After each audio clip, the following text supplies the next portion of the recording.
membaca sholawat ketika duduk tahiyat atau ketika tasyahud.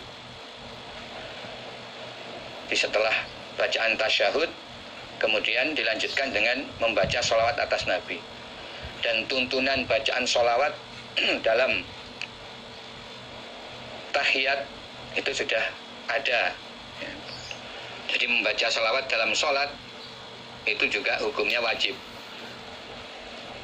Wala sholata, dan tidak ada sholat liman bagi orang la yuhibbu yang tidak senang siapa orang al-ansor pada kaum Ansor, yaitu penduduk asli kota Madinah yang masuk Islam. Kemudian mereka mempersilakan Nabi dan para sahabat dari kalangan penduduk Mekah untuk hijrah ke kota mereka, yaitu kota Madinah, sehingga mereka disebut sebagai golongan Ansor yang maknanya adalah penolong.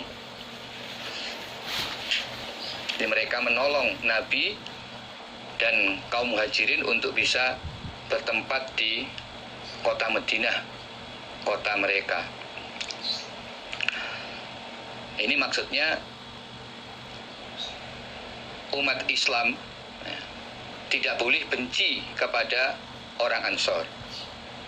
Wajib menyenangi orang Ansor, mengingat besarnya jasa mereka yang memberikan tempat bagi Nabi dan umat Islam dari kalangan penduduk Mekah untuk bertempat tinggal di kota Madinah. Sehingga wajib hukumnya bagi setiap orang iman untuk mencintai orang Ansor. Kalau tidak, berarti sholatnya atau imannya itu ada cacatnya. Jadi ini menunjukkan bahwa hukum mencintai orang Ansor itu wajib bagi setiap orang Islam. Babud doa, babnya berdoa ba'da sholah, setelah sholat. Jadi antara waktu yang mustajab untuk berdoa itu adalah waktu setelah mengerjakan sholat wajib. Maka ya kita usahakan untuk bisa memanfaatkan waktu tersebut dengan berdoa. Nah, ini akan disampaikan hadis-hadis contoh doa dari Rasulullah SAW yang dibaca setelah selesai sholat. Haddasana Muhammad bin Isa qala haddasana Abu Ulayyah Anil Hujjaj ibni Abi Uthman an Abi Zubair qala sami'tu Abdullah ibn Zubair al mimbar, di atas mimbar. Qala berkata Abi Zubair, sami'tu aku mendengar Abdullah ibn Zubair pada Abdullah bin Zubair al mimbar, di atas mimbar. Yaqulu berkata siapa Abdullah bin Zubair, karena ada siapa an-nabiyyu sallallahu alaihi wasallam idan sorofa, ketika bubar siapa Nabi minas sholah, dari sholat, yaqulu maka mengucapkan siapa Nabi, yaitu mengucapkan kalimat la ilaha illallah wahdahu la syarikalah, la ilaha, tidak ada Tuhan yang berhak disembah, illallah, kecuali Allah, wahdahu, dengan esanya Allah,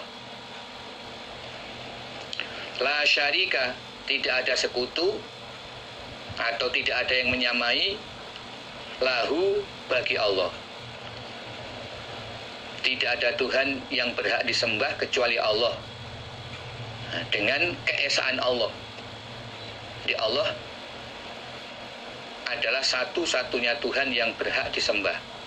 La syarikalah, tidak ada Tuhan lain yang menyamai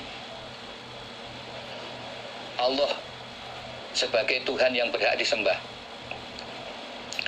Lahu, bagi Allah, al-mulku, kerajaan. Kerajaan di bumi maupun kerajaan di langit. Mulkus samawati wal ard.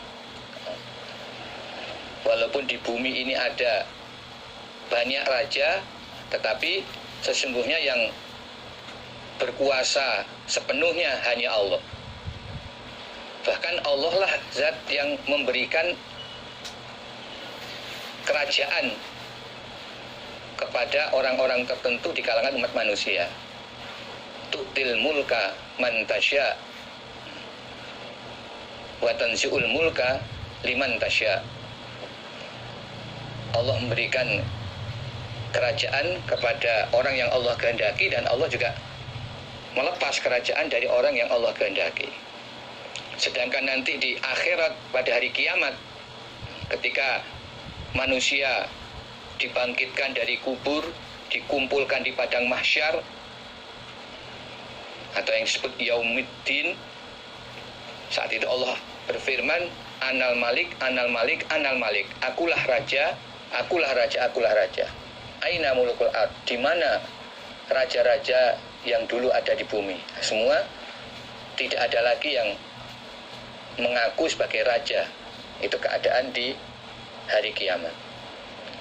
Jadi Allah lah yang menguasai kerajaan di bumi maupun di langit, dan di alam dunia maupun di alam akhirat. Walahu, dan bagi Allah, alhamdu, segala puji. Allah memiliki al-asma'ul husna, nama-nama yang terbaik.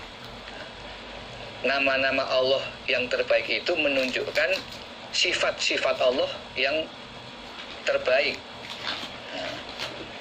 Jadi Allah lah yang berhak mendapatkan segala pujian, karena Allah maha sempurna. Semua sifat-sifat Allah itu merupakan sifat yang terbaik, yang sempurna, sehingga hanya Allah yang berhak mendapatkan segala pujian. Wa huwa, dan dia Allah, ala kulli syai', atas segala sesuatu, qadir, maha kuasa. La ilaha, tidak ada Tuhan yang berhak disembah illallah, kecuali Allah. Mukhlisin, dengan memurnikan, lahu, bagi Allah, ad-din, pada agama.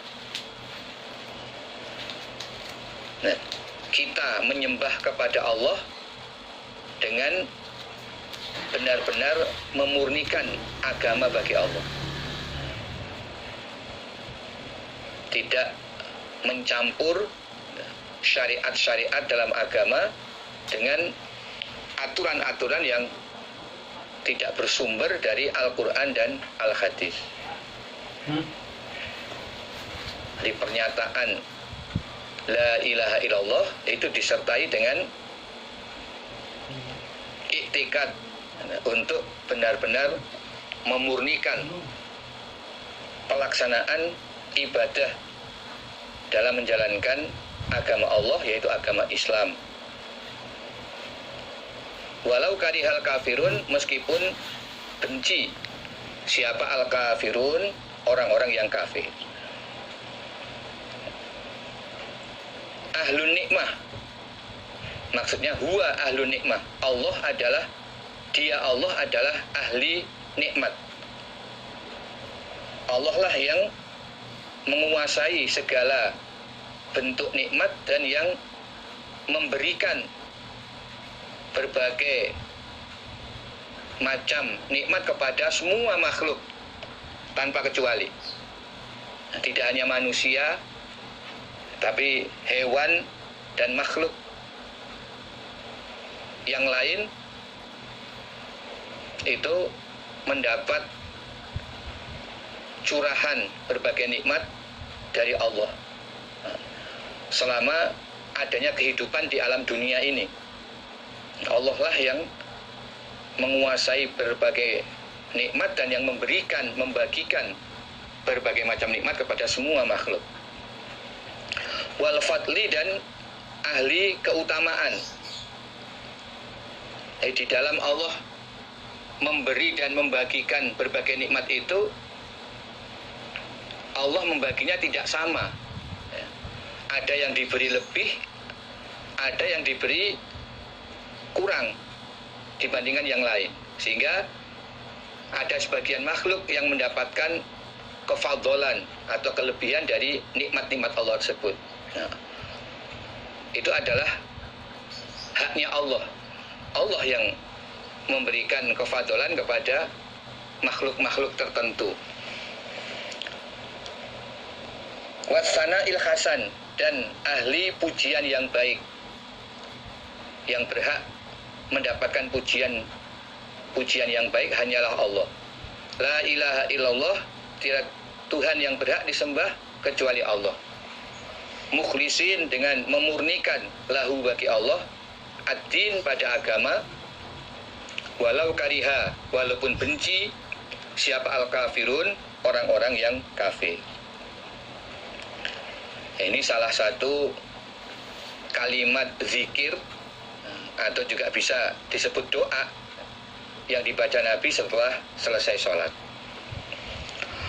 Haddatsana Ubaidullah ibnu Mu'ad, haddatsana Abi, haddatsana Abdul Aziz ibnu Abi Salamah an Ammi, dari pamannya Abdul Aziz, yaitu Al-Majishun ibni Abi Salamah an Abdurrahman Al-A'raj an Ubaidillah ibni Abi Rafi' an Ali ibn Abi Thalib, qala, berkata Ali, karena ada siapa an-Nabiyyu sallallahu alaihi wasallam, idza sallama, ketika selesai salam siapa Nabi, minas sholah, dari sholat, ini sholat wajib maksudnya, qala, maka berdoa Nabi, Allahumma, wahai Allah, ighfirli, mengampunilah engkau bagiku, ma qaddamtu, pada apa-apa yang telah mendahulukan aku. Maksudnya dosa-dosa yang sudah lewat, yang sudah pernah saya lakukan. Wa ma akhartu, dan pada apa-apa yang mengakhirkan aku. Maksudnya dosa-dosa yang belum aku kerjakan. Wa ma asrartu, dan pada apa-apa yang menyamarkan aku. Maksudnya dosa-dosa yang aku kerjakan yang tidak dilihat oleh orang lain. Jadi hanya aku yang mengetahui perbuatan dosa yang ku kerjakan, karena tidak ada orang lain yang melihat. Atau dosa-dosa yang ada di dalam batin, yang tidak diucapkan atau dikerjakan. Di dosa yang bentuknya bukan ucapan dan perbuatan, tapi yang ada di dalam hati. Wa ma a'lantu, dan apa-apa yang menampakkan aku. Ini juga dua keterangannya. Ya. Pertama, dosa-dosa yang aku kerjakan dan dilihat oleh orang lain.